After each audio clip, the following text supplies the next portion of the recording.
Seid ihr bereit? Und weiter geht's. Der zweite Kampf im Halbfinale. Schwer, unser Traumpaar, das sich Hand in Hand durch die erste Runde gekämpft hat. Ihr Penner, was fällt euch eigentlich ein? Ich bitte um etwas Beifall für Klautenelle. Verpisst euch dahin, wo ihr herkommt, ihr Tröten! Wegen euch habe ich Unsummen verloren! Ja, los, los! Ihre Gegner, ein paar Pfundskerle aus dem Ödland, die mit diebischer Freude dabei sind.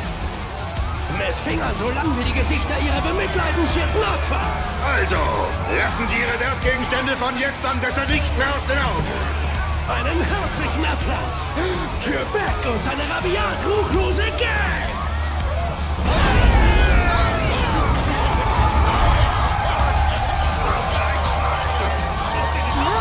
Die kennen wir doch. Hey! Alte Bekannte! Sag schön hallo! Oh, wie praktisch! Muss heute wohl unser Glückstag sein. Ja. Jetzt kriegt ihr euer Fett für die Sache von neulich weg. Weg? Mutig sind die doch gar nicht. Hole Luft! Meine Fresse! Halt einfach dein Maul! Was soll das?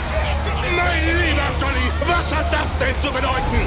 Sieht so aus, als hätten sich die Schlümpfe ja noch knapp mit 8 Leuten angemeldet. Was? Wie gemein. Tut mir ja wirklich leid, aber in dieser Arena zählt nur eins. Und zwar das, was Don Corneo sagt. Habt ihr kapiert? Der Don hat's abgesegnet, Leute! Ich geb's auf. Jetzt wird sich zeigen, ob's die Menge macht oder nicht. Wird sicher eine schöne Schlägerei. Dieser Kampf wird grandios.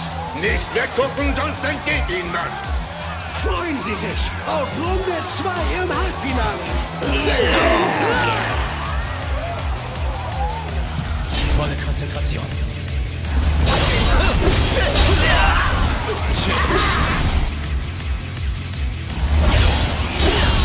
Feige Sau!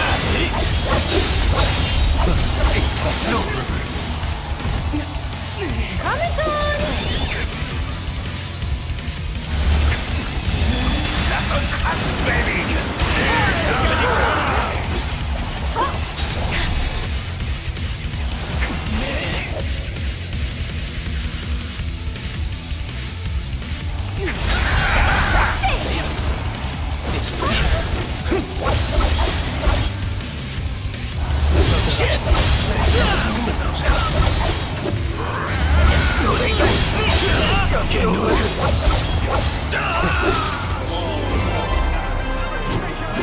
Das ist ja unglaublich! Ein weiteres Mal haben Sie triumphiert, obwohl Sie nur zu zweit sind. Der Sieg geht an. Das schlagkräftigste Pärchen aller Zeiten. Team